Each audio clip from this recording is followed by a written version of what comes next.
Good morning students. आज मैं lesson 4 परमाणु की संरचना स्ट्रक्चर ऑफ एटम स्टार्ट कर रही।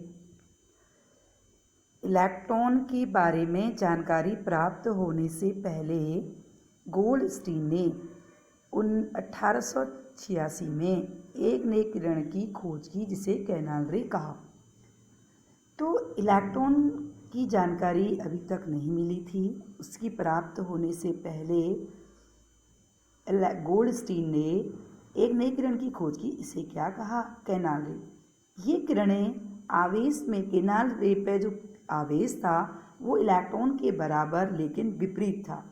मतलब इलेक्ट्रॉन में माइनस होता है तो कैनाल में क्या होगा? प्लस। विपरीत का माइनस का प्लस ही तो होता है। इन किरणों को प्रोटॉन कहा। ध्यान दोबारा सुनिए। गोल्डस्टीन ने एक किरणों की जानकारी दी जिन पर आवेश इलेक्ट्रॉन के आवेश के बराबर लेकिन विपरीत था। इन किरणों को प्रोटॉन कहा। अब है इलेक्ट्रॉन को हमेशा बच्चों कहीं पर भी आप देखेंगे तो जो इलेक्ट्रॉन होता है उसको ई से दर्शाते हैं और प्रोटॉन को पी से दर्शाते हैं।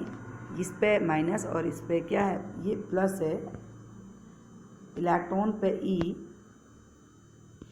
नेगेटिव और प्रोटॉन पे पी प्लस, इससे दर्शाते हैं। संरचना। अब परमाणु में 2 कण इलेक्ट्रॉन और प्रोटॉन तो हो गए। इन कणों का स्थान परमाणु में कहाँ है इसका पता लगाने के लिए कुछ मॉडल प्रस्तुत किए। भाई इतना तो पता चल गया कि 2 कण हैं, एक माइनस वाला इलेक्ट्रॉन प्लस वाला प्रोटॉन। अब विचार ये था कि ये कहाँ रहते हैं, आखिर रहते कहाँ हैं? ये परमाणु में अंदर रहते हैं, नाभिक में रहते हैं, बाहर रहते हैं। इनका पता लगाने के लिए वैज्ञानिकों ने अपने मत दिए।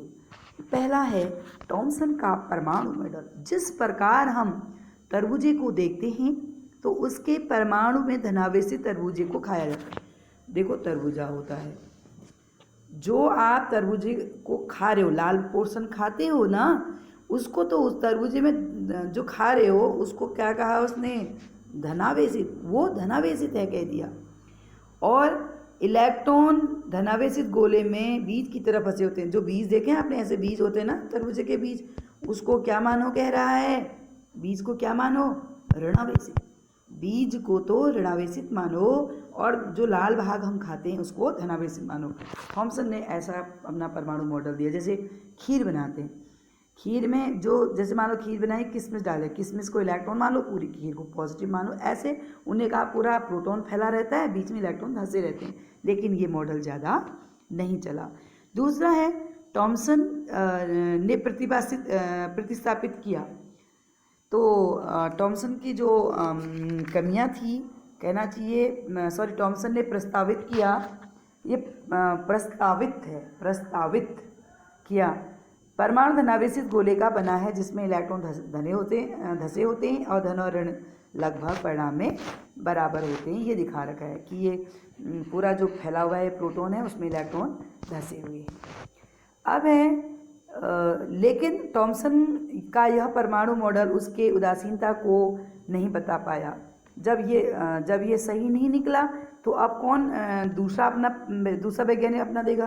देखो फिर रदरफोर्ड का परमाणु सिद्धांत, रदरफोर्ड ने अपना मॉडल दिया।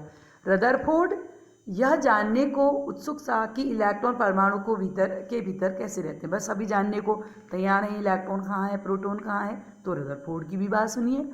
इसने क्या कहा?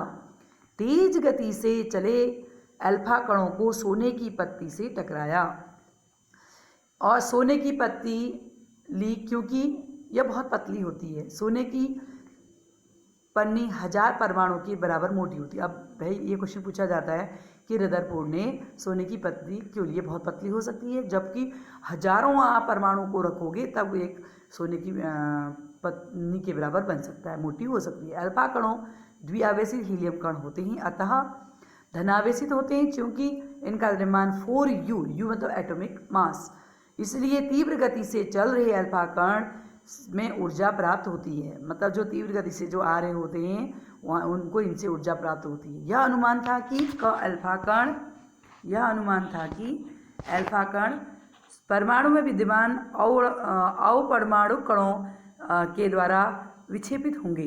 क्योंकि अल्फा कण प्रोटॉन से बहुत अधिक भारी थे, इसलिए उन्होंने इनके अधिक विक्षेपण की आशा नहीं की। अतः जब अल्फा कणों को डाला तो कुछ कण तो तेज गति से चल रहे अधिकतर अल्फा कण सोने की पत्ती से सीधे निकल, कुछ कण तो ऐसे थे बच्चों सोने की पत्ती से सीधे निकल गए, कुछ कण पन्नी के द्वारा बहुत छोटे कण में विक्षेपित हो गए, कुछ जो हैं अपने ही रास्ते वापस आ जाते हैं। ये देखिए प्रयोग, ध्यान से देखिए। इस प्रयोग में दिखाया गया है मैक्सिमम कण सीधे निकल जाते हैं। देखो अधिकांश कण सीधे निकल जा रहे हैं, ये देखिए ये सीधे निकल जा रहे हैं। कुछ कण अपने ही रास्ते से वापस आ जाते हैं। देखिए जैसे यहाँ पर कोई न्यूक्लियस है, ये गया यहाँ से फिर ऐसे ही वापस आ गया। वापस कब आएगा? जब इसके मार्ग में कोई पदार्थ होगा तभी तो वापस आएगा। इससे यह सिद्ध हुआ कि बीच में कुछ न कुछ है, तभी तो ये वापस आ जा रहे हैं। और कुछ कण ऐसे थे, जैसे इसको देखिए, इसके बगल वाला थोड़े कोण विक्षेपित हो गया, अतः ये किरणें जब जा रही थी तो इससे प्रतिकर्षित होके वापस आ गई। यही इस प्रयोग में कुछ कण सीधे निकल जाते हैं, कुछ में थोड़ा सा विक्षेपित होता है, कुछ में और ज़्यादा विक्षेपित होता है, कुछ अपने ही रास्ते वापस चले आते हैं। यह है रदरफोर्ड का प्रयोग। अब तो ये प्रयोग, और मैंने आपको ये बता दिया प्रयोग के बाद कुछ कण सीधे ही निकल जाते हैं, कुछ अपने ही रास्ते वापस आ जाते हैं। इसके बारे में मैंने आपको ये बता दिया। और ये रदरफोर्ड का बच्चों प्रयोग है जो बहुत ज़्यादा इम्पोर्टेंट है, पेपर में बहुत आता है।